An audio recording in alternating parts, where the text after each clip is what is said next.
Indian bowling lineup जिस पे पिछले कुछ दिनों में काफ़ी सवाल उठे, फाइनली आज उन्होंने पर्थ में जवाब दिया और इंडिया की गेम में वापसी करा दी, स्पेशली जसप्रीत बुमराह ने।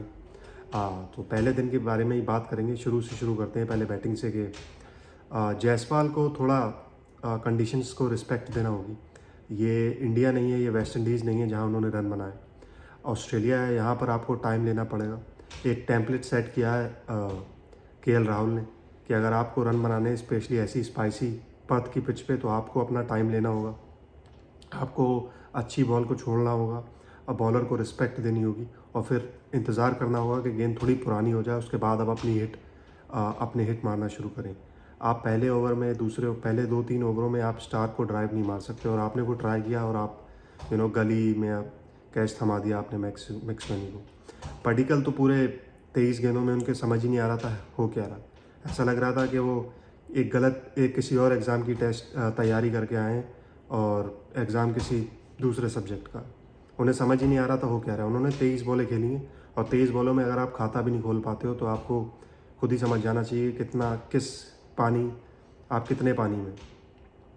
23 में से 15 गेंदें तो उनके बल्ले पे नहीं आई, और वो 15 गेंदों में से अगर एक भी गेंद थोड़ी अंदर या बाहर होती ना, तो वो पहले ही आउट हो जाते। और कहीं ना कहीं काफ़ी एम्बेरसिंग इनिंग थी उनके लिए भी। ऑब्वियसली वो ऑस्ट्रेलिया ए के अगेंस्ट रन बना चुके हैं, मगर ऑस्ट्रेलिया ए के अगेंस्ट उन्होंने स्टार्क, हेजलवुड, कमिंस जैसे क्वालिटी बॉलिंग का सामना नहीं किया होगा। और आज उनका जब सामना किया तो उनको पता लगा कि what's the difference between A side and international side. KL Rahul का कंट्रोवर्शियल डिसीजन। अब मुझे लगता है कि स्निको से ज़्यादा अच्छा हॉटस्पॉट नाम की एक टेक्नोलॉजी हुआ करती थी पहले, जो कम्प्लीटली ब्लैक कर देती थी और जहाँ पर भी स्निक लगता था वहाँ पर एक वाइट स्पॉट आ जाता था। अगर आज वो हॉटस्पॉट होता तो शायद काफ़ी क्लियर डिसीजन होता, इतना कंट्रोवर्शियल डिसीजन नहीं होता, क्योंकि हॉटस्पॉट में क्लियर पता लग जाता हमको कि बॉल बैट पर लगी है या फिर वो स्नीको में जो लाइंस आ रही थी वो पैड की आवाज़ की थी। तो ये बेनिफिट ऑफ द डाउट थोड़ा देना पड़ेगा टेक्नोलॉजी को। ये बहुत ही मतलब रेयर, कुछ ऐसा है नहीं है, कभी आपके हक में जाएगी तो कभी आपके अगेंस्ट भी जाएगी, तो you have to deal with it. But KL Rahul अच्छे टच में लगे। केएल राहुल का अभी सुना जा रहा था कि specially last year south Africa के अगेंस्ट के अब वो नंबर 6 पर खेलेंगे। बांग्लादेश में भी नंबर 6 पे खेले। फिर न्यूजीलैंड में जो हुआ, न्यूजीलैंड के अगेंस्ट भी इंडिया में नंबर 6 पे खेले। आज आपने ओपन करा दिया। तो ऐसे अगर आप किसी को स्टेबिलिटी नहीं प्रोवाइड करेंगे और एक स्पेयर टायर की तरह यूज़ करेंगे कि जो प्लेयर नहीं उसकी जगह हम इसे खिला दें, तो फिर आप उसको सेटल डाउन होने का मौका नहीं दे रहे हैं। तो अगर आज उन्होंने ठीक है, अच्छे लगे, अच्छे टच में लगे, अगर नहीं भी बनाते थे तो आप उनको दोष नहीं दे सकते थे, बिकॉज आप उनको वो स्टेबिलिटी प्रोवाइड ही नहीं कर रहे हैं बैटिंग लाइनअप में। बाकी तो फिर बॉलिंग ने हम 150 पे ऑल आउट हो गए। मैंने रिव्यू में भी बताया था कि गेम यहाँ जो अच्छी बॉलिंग करेगा वो जीतेगा पूरा टेस्ट मैच। चाहे फिर और टेस्ट मैच आप सेशन बाय सेशन जीतते हैं। पहले 2 सेशन में बहुत ही बैकफुट पे लगे हुए थे हम। नीचे से आके ऋषभ पंत ने और डेब्यूटान नीतीश कुमार रेड्डी अच्छा खेले, सबसे ज़्यादा रन बनाए उन्होंने। 150 में से 41 रन उनके हैं और थोड़ा तेज़ खेले। और आपने देखा होगा जो भी प्लेयर जो अल्ट्रा डिफेंसिव नहीं हुए, ऐसे प्लेयर जिन्होंने अटैकिंग क्रिकेट खेली, उन्होंने रन बनाए। पंत ने रन बनाए, नीतीश कुमार रेड्डी ने भी रन बनाए। और 150 पे जब हम सिमट गए तो कहीं ना कहीं बहुत ज़्यादा बैकफुट पे आ गई टीम। और एज अ फ़ैन और as a Indian cricket fan बड़ा बैकफुट पे आ गए थे हम खुद के क्या होगा। बट जैसा प्रीव्यू में मैंने बात की थी कि अगर हमें मैच जीतना है, अगर हमें यहाँ पर कम्पीट भी करना है, तो जसप्रीत बुमराह को कुछ अलग करना पड़ेगा। He have to come all guns blazing and he did that. Captain भी थे और बहुत ही ब्रेव डिसीजन लिया उन्होंने पहले बैटिंग करने का, क्योंकि पिच के फ़ोटोज़ देख के तो मुझे लग रहा था कि यहाँ पहले बॉलिंग की जाए, वो घास का अच्छा इस्तेमाल किया जाए, लेकिन पहले बैटिंग करना was a really brave decision. अब उन्होंने सुनील गावस्कर ने कहा था कि रोहित शर्मा के आने के बाद भी बुमराह को ही कैप्टन कंटिन्यू करना चाहिए।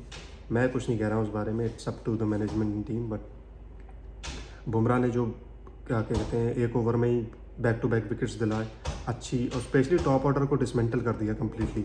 सिराज जो इंडिया में भले ही फॉर्म में नहीं थे, बट हमें उम्मीद थी कि जैसे ही इनके कदम विदेशी धरती पे पड़ेंगे ये ज़रूर अपना जलवा दिखाएंगे। आज उनके साथ जो अच्छा लबुशेन के अगेंस्ट जो अच्छा कॉन्टेस्ट देखने को मिला, और उन्होंने लबुशेन को LBW भी किया। हर्षित राणा ने हमारे ज़िंदगी मतलब एक फांस बन चुके हैं हमारी ज़िंदगी की as an Indian cricket fan. Travis Head उसको बोल्ड कर दिया, क्या शानदार गेंद पड़ के गेंद अंदर आई और कंप्लीटली वो समझ ही नहीं पाए कि हो क्या रहा। ट्रेविस हेड तेज़ खेल रहे थे। और हाँ, मैं बता दूँ, ट्रेविस हेड जब तक अगर ओपन नहीं करेंगे तो फिर मुझे नहीं लगता he is a big danger to Indian cricket team. जब वो ओपन करने आएंगे तो फिर मुश्किलें पड़ेंगी। अगर वो नंबर 4 नंबर 5 पे जैसे रेगुलरली आज उन्होंने बैटिंग की है, I don't think so is a big of a threat at number 5। लेकिन ओपन करने आएंगे तो वो मारेंगे। ओपन ना करें वो अच्छा है हमारे लिए। आज उन्होंने ओपन नहीं किया और हमारी प्रीव्यू की बात भी सुन ली कि आज उन्होंने हमारे कमज़ोर बच्चे जिनको डेब्यू करने का मौका मिला उन्हें मारा नहीं। अच्छा हुआ वो आउट हो गए। बाकी अब मैं बॉलिंग के बाद पहला दिन 7 विकेट ऑलरेडी ऑस्ट्रेलिया के गिर गए। अब हमें बस एक गलती नहीं करनी है। वो गलती ये कि जो हम विदेश में बहुत करते हैं वो है कि हम शुरू के टॉप ऑर्डर तो आउट कर लेते हैं, फिर नीचे का उनका कोई एक बैट्समैन टेलेंडर्स के साथ मिलकर रन स्कोर कर देता है। ऐसा माइकल क्लार्क पॉन्टिंग ने किया 11-12 में, फिर 14-15 में स्टीव स्मिथ ने किया, जो रूट ने एंडरसन के साथ मिलकर भी किया इंग्लैंड में। तो हमें ये गलती नहीं करनी है, हमें इनको समेट देना है 100-110 के आसपास। उसके बाद अगर हमें 40 रन की भी लीड मिल जाती है और हम लड़ झगड़ के 150-200 के आसपास भी दूसरी पारी में बना लेते हैं तो चौथी पारी में 250 का स्कोर चेस करना विल नॉट बी ईजी। क्योंकि जैसे टाइम बीत रहा है वैसे वैसे यहाँ पर बैटिंग करना और टफ होगा और क्रैक्स भी आएंगे थोड़े बहुत पिच में। तो अगर फोर्थ इनिंग में ऑस्ट्रेलिया को चेस करना पड़ेगा तो अगर हमने समवेयर अराउंड 250-300 के बीच अगर चेस दे दिया then will be like ahead of the game. हम जीत सकते हैं ये टेस्ट मैच वही 2-3 3.5 4 दिन तक ही चलेगा। मुझे नहीं लगता जिस तरीके की पिचेस हैं ये टेस्ट 5 दिन जाएगा। But as of now with our bowling attack I think we are ahead of Australia in this test match and looking forward to day 2।